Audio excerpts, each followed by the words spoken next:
question simple, faut-il intervenir militairement en Syrie et la France aurait-elle raison de s'associer à des frappes?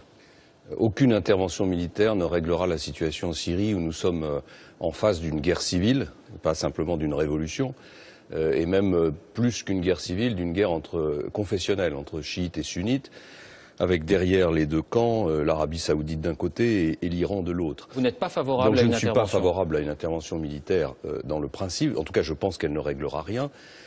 En même temps, il y a cette affaire de l'usage d'armes chimiques. Les armes chimiques sont interdites par des traités internationaux et la communauté internationale ne peut pas accepter que des armes chimiques soient utilisées sans qu'il y ait une réaction.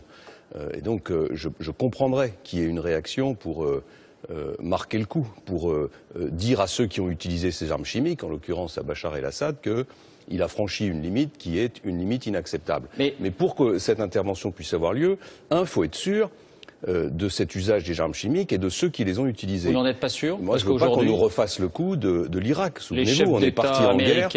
Le Premier ministre britannique et François Hollande semblent c'est exactement la même chose lors de la guerre en Irak. On est parti, enfin pas la France, mais en guerre sur la foi de témoignages d'existence d'armes massives. Donc la chose que je demande, c'est que l'ONU, puisque c'est son rôle, fasse la démonstration qu'il y a eu usage des armes chimiques, ça semble être une évidence, et qui a utilisé ces armes, chimiques. Deuxièmement, si on décide une intervention militaire, il faut qu'il y ait une concertation avec la Russie.